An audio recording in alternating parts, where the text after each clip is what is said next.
Welcome back, everybody, to the Baltimore Orioles franchise here on MLB The Show 21. Today, we will be finishing up the first season of the series, going through all of September. We're also going to be taking a look at the minor leagues today, playing a game for both AA and AAA, as well as finishing out the season for our major league team. The Orioles are 47-85, not doing all that great, which was always to be expected.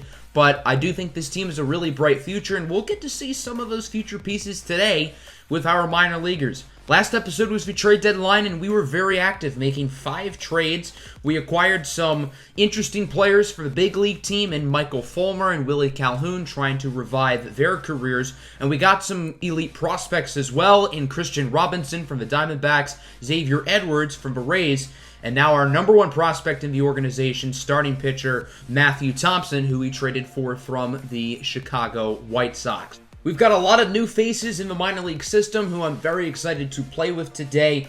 Also, now that we're in September, we need 28 guys on the major league team. We currently have 27 because Ryan Mountcastle just got back from his injury right in time for the start of September. So that's why we only have to call up one person, which will be Dilson Herrera. Here's a look at the current standings, by the way, with 1 month left in the season. We are still not eliminated from the playoffs, technically, but we're going to get eliminated pretty soon. We're also 1 game ahead of the Pirates for the number 1 pick, so that is something that we will certainly be monitoring throughout the month of September.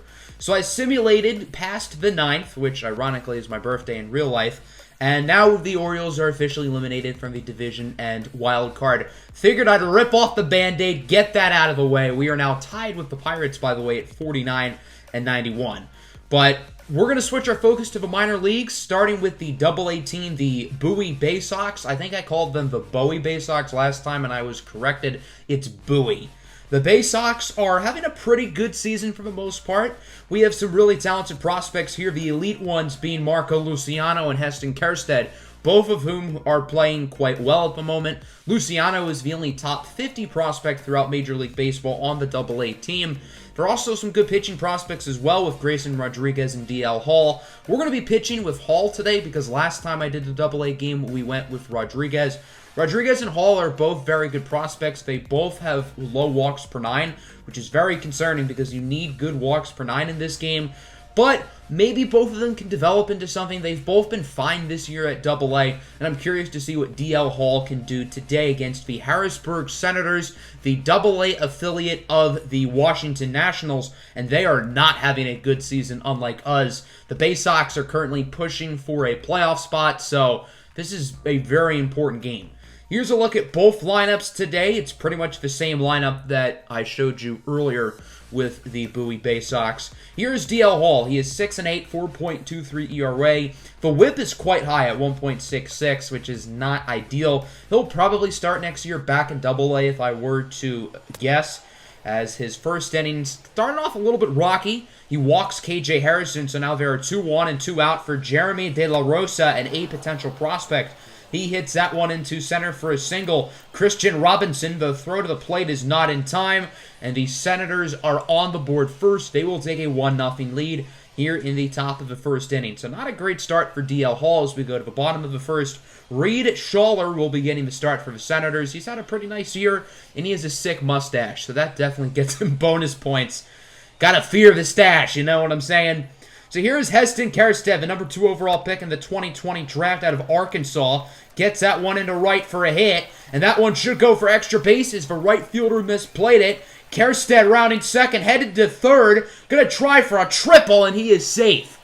A 2-out triple for Heston Kjerstad, his second of the year. Kjerstad leads all of AA in home runs. Not just of our team, but out of every AA affiliate. Nobody has more home runs than Heston Kjerstad, which is pretty cool. Unfortunately, Kjerstad does not score, as the cleanup hitter, Hudson Haskin, will weakly fly out to first, and that will do it for the first inning. Harrisburg up top, 1-0. Let's go to the second now, as it's Phil Van Valkenburg. He goes down on a four-seam fastball. DL Hall, his 4th strikeout of the game. Now with 1 out, here's the 9th hitter in the lineup. Ropes this one into right for a hit. So now Harrisburg has 2 runners on with 1 out. And again, a pretty rocky start to the inning for DL Hall. Reggie Warren now, the 1-2, goes down fishing on the curveball. All 5 outs have been strikeouts so far for DL Hall. So he has not been perfect today, but he is doing a good job of getting strikeouts. Austin Wims in the bottom of the second will go down swinging. Nice slider from Schaller. Top of the third now, the longtime Major League veteran catcher Wellington Castillo hits that one high and deep into center. What a play by Christian Robinson. Looking very fast there, tracking the baseball. Robinson is a very good shot of being the long-term center fielder if Austin Hayes and Cedric Mullins don't work out. I would imagine it could be either Christian Robinson or Heliot Ramos, who is currently in AAA. Bottom 3 now, it's Jeremy De La Rosa. He's just window shopping because he's just looking. Seems like DL Hall is starting to get into a groove after a pretty slow start the first couple of innings. Let's go bottom 3 now. 1-0 remains your score as it's Adam Hall. The speedster with 1 out gets this one into the right center gap. Hall headed for second, sliding safely for a double. And with 1 out, the Bay Sox now have a runner in scoring position. The next batter, Marco Luciano, would advance him to third off of a flyout. So now there's 2 away for Heston Kjerstad, who already has a triple today. Unfortunately, this one does not look like it will go for a hit. Instead, it's a ground out to the shortstop. And the Bay Sox are unable to score as it remains 1-0 through 3. Pretty slow start for the Bay Sox offense. They have gotten a decent amount of base runners, but they've not been able to bring anybody across. Top of the 4th inning, it's Osvaldo Duarte.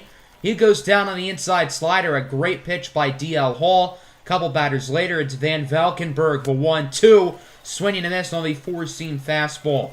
DL Hall with 9 strikeouts through the first 4 innings. He's done a really good job of striking out batters today. Can he continue that in the 5th? Well, he does with Ryan Volek as he goes down on the check swing. Make it 10 Ks for Hall. Following batter now, it's Reggie Warren. The 3-2. He goes down looking on the 4-seam fastball. I'm a little bit surprised they did not call that one a ball. But yet another strikeout for DL Hall, who is on fire right now. Bottom 5, it's Kobe Mayo, who launches a nuke into right field, and that one is gone. And the Bay Sox finally get on the board. Mayo with his 9th home run of the season. He's been really solid at the plate, hitting fairly close to 300, and he's had fine power as well. I know 9 home runs does not seem like a lot, but for Double-A, that's pretty impressive when the leader for all of Double-A only has 19 home runs, that obviously being Heston Kjerstad. Top of the 6th inning now with 2 outs. That one is flown to left. Hudson Haskin will make the catch, and that'll do it for DL Hall's day. Hall was really impressive. He struck out 12 batters total in 6 innings of action and had a really good performance. Bottom 6, speaking of Hudson Haskin, the 2nd rounder in the 2020 draft, he singles that one into right. Haskins hit for really good power this year. He has 12 home runs, but he's only hitting .230. The contact really has not been there. 2 away for Austin Wims. He's shopping gap in a right center field that could score Haskin. And yeah, not even close. They're not even going to have a relay throw. RBI double for Austin Wims. And the Bay Sox will take a 2-1 lead, their first lead of the game, and Reed Schaller will be removed from the game. Kyle McGowan will now enter. He is a 6.13 ERA, which is not great. Here's Christian Robinson. The 3-2 goes down looking on the 2-seam fastball. That one was clearly outside, a little bit low too. I'm surprised that was not a ball, but it's still a good inning for Bay Sox. They do drive in another run as we go to the 7th. Miguel Figueroa will check in. Figueroa was part of the DJ Stewart, Aristides Aquino swap earlier in the season with the Reds, and his day would get off to a fairly rocky start as the first 2 base runners would reach for the Senators, and maybe Bowie is having reservations on taking DL Hall out of the game. 1 gone now for Volek, grounds it to third, and the Bay Sox do turn the 5-4-3 double play, so despite getting the first 2 runners on base, Harrisburg is unable to score anybody as we go to the bottom of the 7th. Here's Kobe Mayo. He does it again. Another bomb into left field for Mayo. His 2nd home run of the game, 10th of the year, 402-foot nuclear missile off the bat of the 18-year-old Kobe Mayo, continuing his impressive season. And maybe he'll be promoted to AAA next season with how he's played this year. Top of the 8th inning now, Harrisburg immediately answers. It's Reggie Warren going deep into right. So now that it is 3-2, and things just got a little bit more interesting. Miguel Figueroa is still in the game, by the way, and I think the Bay Sox are really regretting that. Jeremy De La Rosa now deep into right, and the Senators are all of a sudden on top. Harrisburg now leads 4-3 with Jeremy De La Rosa's 7th home run of the season, and I think keeping Miguel Figueroa in the game turned out to be a mistake for the Bay Sox. Let's go all the way to the bottom of the 9th inning now. The score remains 4-3 as Ciano Perez will enter the game for the save opportunity for Harrisburg. We'll see if he's able to get it.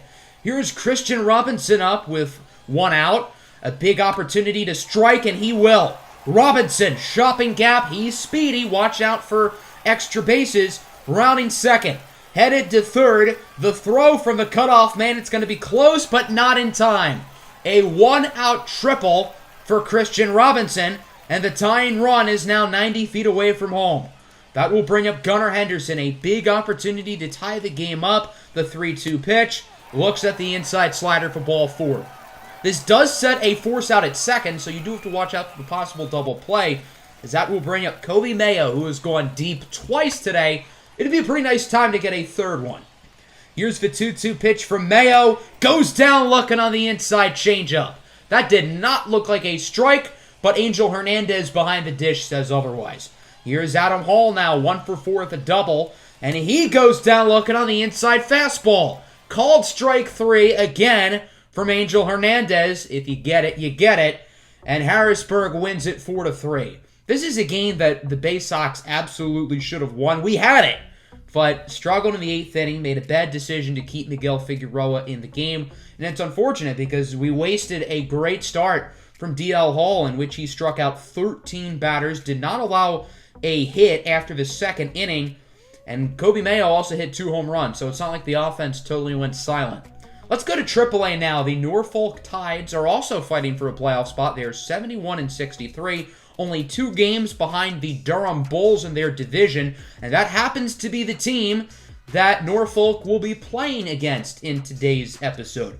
The AAA team is really solid. A lot of really talented prospects. There are a few A potential guys in the lineup with Xavier Edwards and Terran Vavra, and a few other really good prospects as well, such as Ivan Cortez Jr., the international free agent signing, Heliot Ramos, Anthony Servideo, Diego Grulon. Really a lot of interesting players here, but the name to watch especially is starting pitcher Matthew Thompson. I purposely made sure the game we played for AAA was a game that Thompson was starting because I really wanted to use him and see what he was about. There are some other prospects, specifically in the bullpen, who I like. Watch out for lefty Adrian Almeida, who I think could be a sneaky major league candidate for next year's team. And of course, the international free agent signing, Matthias Hundertwasser out of Austria.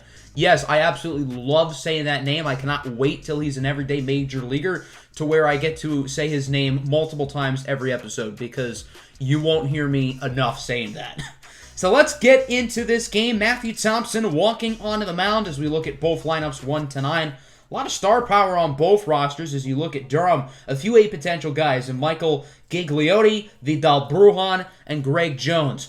Brujan and Jones both were almost Orioles, but Baltimore ended up acquiring Xavier Edwards instead at the deadline, who of course is playing for Norfolk today. So here's Matthew Thompson. He is only 3-8, but he does have solid numbers across the board, as the first batter of the game is Mark Griffith. Grounds this one to second. What a throw by Ivan Cortez Jr. for the first out of the inning. Here's Danny Henderson now with 1 on and 1 out. Rips this one high and pretty deep in the left, and it will drop past the glove of McKenna. That one will go for extra bases. Pretty rocky start for Matthew Thompson, as the Bulls have a pair of runners in scoring position with only 1 out. That'll bring up Ken Grubb, who was part of the Xavier Edwards trade. He goes down looking on the full count fastball, a big K for Thompson, his first of the game, and Durham would not be able to score that inning. Shane McClanahan will be getting the start for the Bulls. He's one of the Rays' better prospects. Nice ERA at 4.69. Again, if you get it, you get it. So here is the speedy Ivan Cortez Jr. going to open things up with a single. He is a great bunter, and obviously this guy has absolute wheels. He's going to steal a ton of bases. I believe he's already stolen 16 this year, and he's only played like half the AAA season. He's going to go for stolen base number 17, but he does not get it. Gunned down by the catcher, for the second out of the inning. Let's go to the bottom of the second inning now, as it's Tyler Nevin. He goes down swinging on the 98-mile-an-hour fastball. A great pitch by McClanahan, his first strikeout of the game. Top of the third inning now, Greg Jones leads things off. He's also pretty fast. Not as fast as Ivan Cortez Jr., but still fast. As he's going to go for second. That one should have been a single, or it would be a single for most players, but for speedy Greg Jones, it is a double instead. That's a no-out runner in scoring position, as Mark Griffith will go down swinging on the curveball, and Durham would be unable to score that inning. It remains tied at 0 here in the bottom of the third as McKenna goes down on the check swing.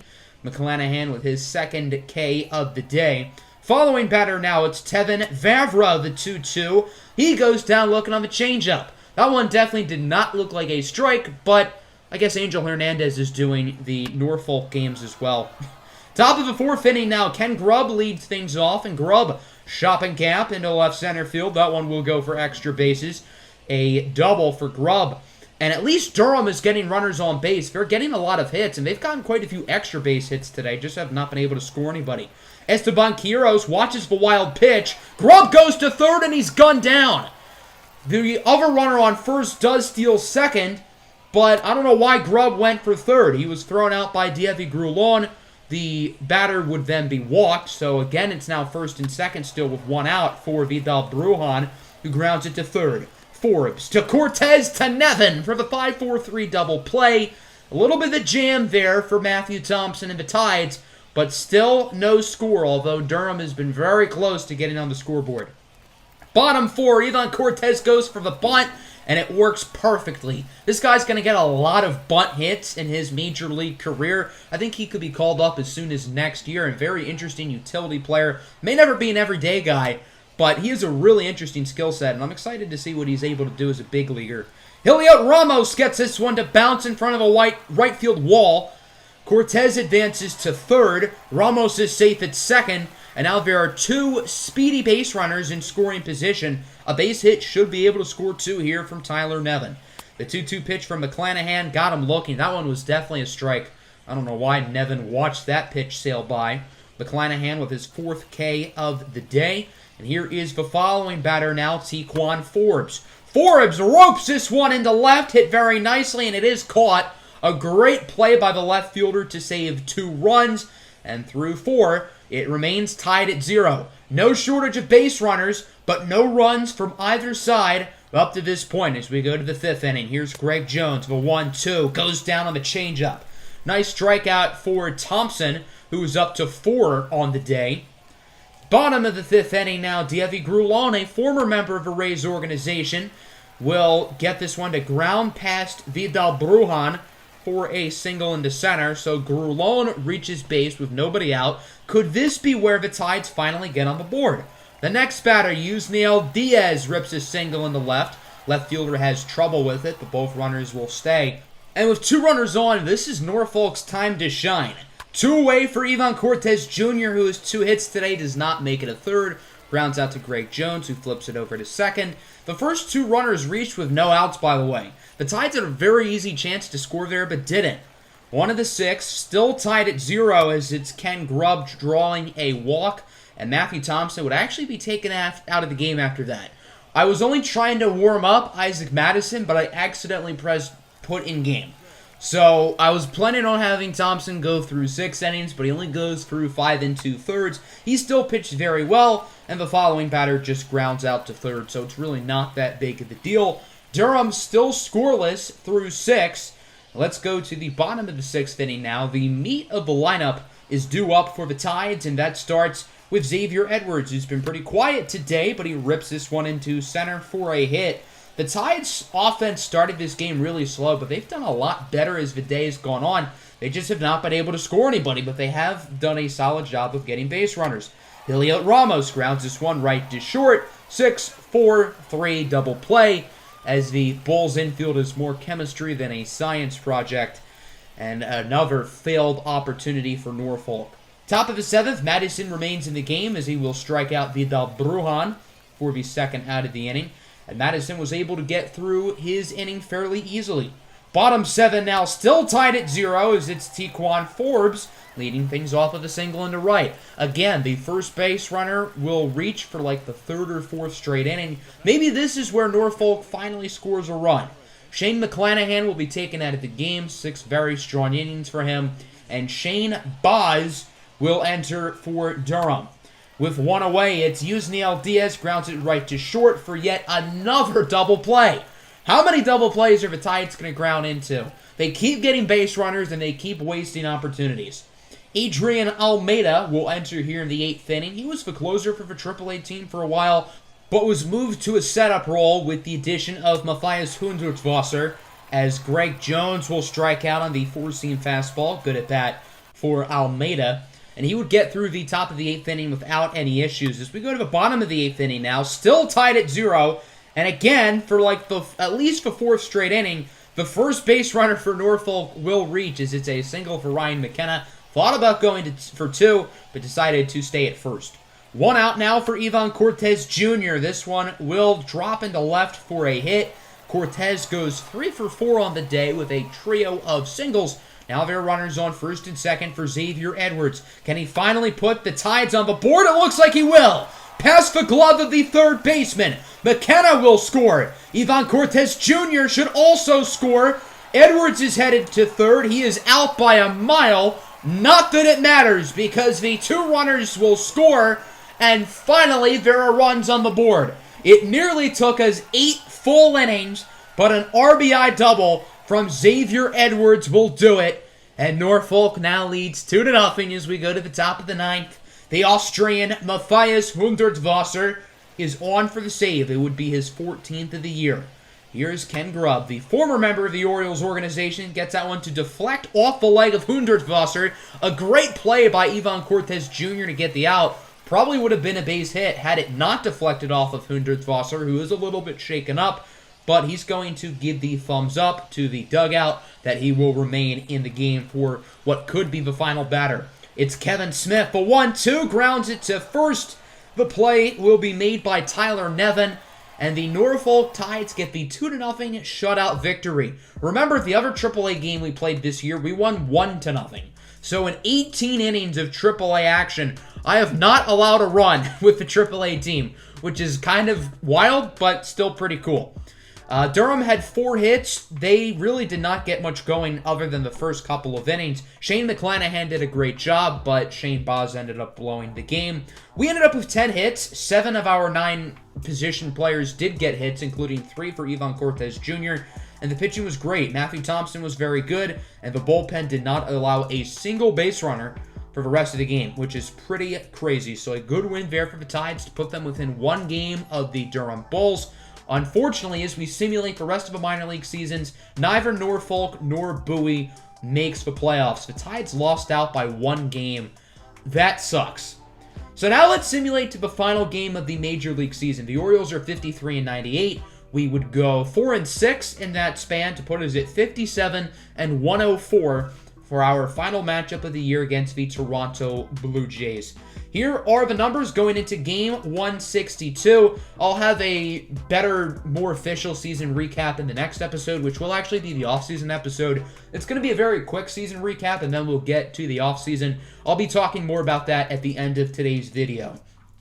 But overall, it's not been a great year for our Orioles, and I'm sure we would love to finish the year out on the right foot. But the team we're playing, the Blue Jays, do have something to play for. They are 1 game behind the Angels for the second wild card in the American League. So if the Angels lose and the Blue Jays win, then they go to a game 163. So Toronto does need to win this game.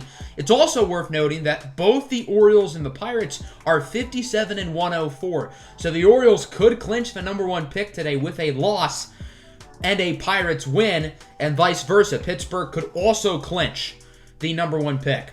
Here's a look at both lineups. Orioles rocking with their regular starters. They are not going to be benching veterans like Trey Mancini. By the way, Mancini has played in all 162 games this year. That is remarkable for a guy who this time last year was undergoing chemotherapy. So here's Ross Stripling. He's getting the start for the Blue Jays. He's been fine this year, fairly uneventful. Anthony Santander grounds this one to 3rd. Vladimir Guerrero Jr. is unable to make the play, and Santander will reach base. It's been an injury-riddled season for Anthony Santander, but it is good to have him healthy. Ryan Mountcastle's also been banged up for much of the year. He grounds into a double play, and Toronto will quickly get out of that inning without allowing any damage. Reynaldo Lopez will be getting the start for Baltimore today. He's had a pretty rough season since being acquired by the White Sox, but maybe he can finish this season out on a high note. 2 away for Vladimir Guerrero Jr. deflects off of Lopez. Urias has to make a tough play, and he does. A great play by Ramon Urias to get the out, and the score remains tied at 0 as we go to the top of the second. Santiago Rivera goes down on the changeup. I gotta give Rivera a lot of credit. He's really improved throughout the season since being signed mid-year. He was hitting like 200 at the end of July, and now he's hitting 260, which is a big increase. Bottom of the second inning, still no score. George Springer, the longtime Astro, gets that one into left. A bad play there by Willie Calhoun. He had trouble fielding it, and Springer was actually able to get a double. Good speed there from Springer to put a runner in scoring position with nobody out. Lourdes Gurriel rips this one into left center. That one will go for a hit. Hayes fields it cleanly, but that'll be an RBI single for Gurriel, and Toronto is quickly on the board. They lead 1-0. These players know what they're playing for, so you know the Blue Jays are going to treat this like a playoff game.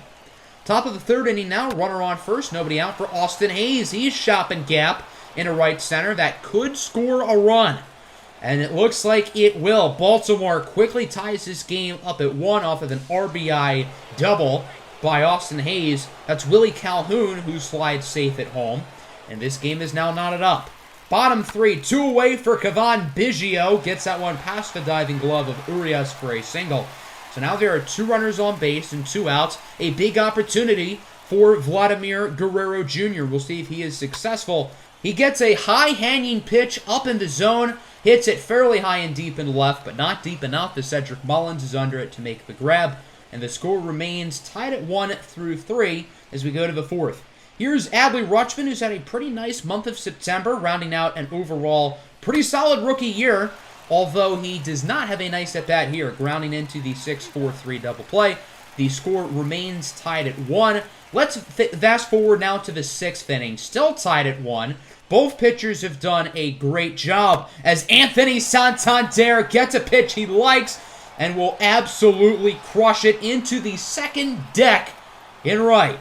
Santander with his 14th home run of the season, and the Orioles will take their first lead of the game as it is now 2-1. Julian Merriweather will now check in for Ross Stripling, who had a pretty good day. He allowed 2 runs in a little bit over 5 innings. Here is Trey Mancini, who's very close to hitting for 300. He's going to need to get a few base hits to end this season off, but he does get a nice double here. And with 2 outs, the Orioles do not appear to be finished. Yet in this 6th inning, they love to extend their lead.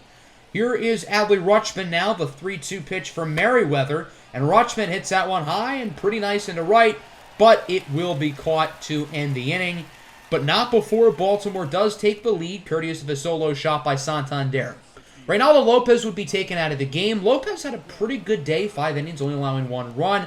And it's Tyler Wells who will enter. George Springer crushes a nuke. Deep and a right, it's gone, and the Blue Jays will tie the game up at 2. The George Springer signing so far through 1 year has proven to be a good one. His 40th home run of the season. He's been one of the best hitters in baseball. Clearly having those trash cans in Houston was not that big of an advantage because he is still crushing it without trash cans. I don't know what Austin Hayes was doing there. He just watched the ball sail right by him. That'll be a double for Lourdes Gurriel Jr. Hayes got to that ball easily, but he didn't try to field it. And then the following batter, this is Teoscar Hernandez. Gets that one into left field. Gurriel stays at third. A 1-out double for Hernandez, his 52nd of the year. Damn, that's a lot of doubles. Here's Rowdy Tellez now. Grounds this one to second. I promise I did not do that on purpose. I'm not throwing this game for the purpose of getting a draft pick, but that'll be a 2-run single, as that should have been an easy ground out. 1 run probably would have scored anyway. But, I mean, the Austin Hayes play and now that at second from Willie Calhoun. Pretty bad defense by the Orioles. And Toronto's not done yet as Randall Grichuk hits a single into right. Rowdy Tellez will advance to third. And the Blue Jays now have 2 runners on. Still only 1 out, by the way. This has been a pretty rough inning for Tyler Wells, even without the defensive issues. Reese McGuire will ground this one to second. Willie Calhoun does make the play, but the run scores, and it is now 5-2. A 4 spot here in the 6th inning from the Blue Jays. Tyler Wells, who's had a pretty rough season as is, can't be overly thrilled with himself, but he does get out of the inning with a Bo Bichette strikeout. But Toronto is now up by 3 with 3 innings to go, and the Blue Jays have to feel comfortable about getting this win. I think their main concern now is whatever the hell is happening with the Angels. Dylan Tate will enter here in the bottom of the 8th inning. Yeah, not a lot of action since that 6th inning as he gets Randall Grichuk to strike out. Reese McGuire is now up. Here's the 2-2 pitch from Tate. And that one is hit high and fairly deep into center. Will Austin Hayes actually field it this time? He does. So that'll end the top of the 8th inning, and this is it for Baltimore. They're down to their final 3 outs of the season. Can they get a miraculous comeback win, or will they finish 57-105? Kirby Yates on for the save. If he is successful, this will be the 100th save of his career. As it's Trey Mancini, he draws a walk. It does not look like he will finish the year over 300, as he's currently at 298, I believe. Santiago Rivera is now up. Runner on first as here's the 3-2 pitch. Hits that one high, somewhat deep, into left. That one at the warning track of the wall, and it is caught to end the game and end the season for the Baltimore Orioles. Toronto gets the win 5-2. Unfortunately for the Blue Jays, the Angels did end up winning their game. So despite winning here, the Toronto Blue Jays at 89-73 are eliminated from postseason contention. The Orioles are 57-105. The Pirates also lost their final game of the year, so there's a 2-way tie for pick 1. I'm not entirely sure how the tiebreaker would work. Reynaldo Lopez was really good, though. 5 innings, only allowed 1 run. But Tyler Wells and the defense ended up choking in the 6th inning. Everybody on Toronto got a hit. George Springer went 4 for 4 with a homer. I believe he was a triple shy of the cycle. Yeah, George Springer is an absolute beast. So that concludes Season 1. 57-105, not a great year, although I didn't really expect much out of this team because we're the 30th ranked team in the game. So, as I mentioned, the Blue Jays ended up losing, and at 89-73, they will not get the shot to compete for a playoff spot. That'll end today's episode, and that will end the season. Next time, we will be doing the offseason. I plan on premiering that this Friday on the channel, so I hope you guys are excited for that. It's going to be a very exciting offseason. I'm really excited about it, and I think it's going to be a lot of fun. Hope everybody enjoyed. I'm out. Peace.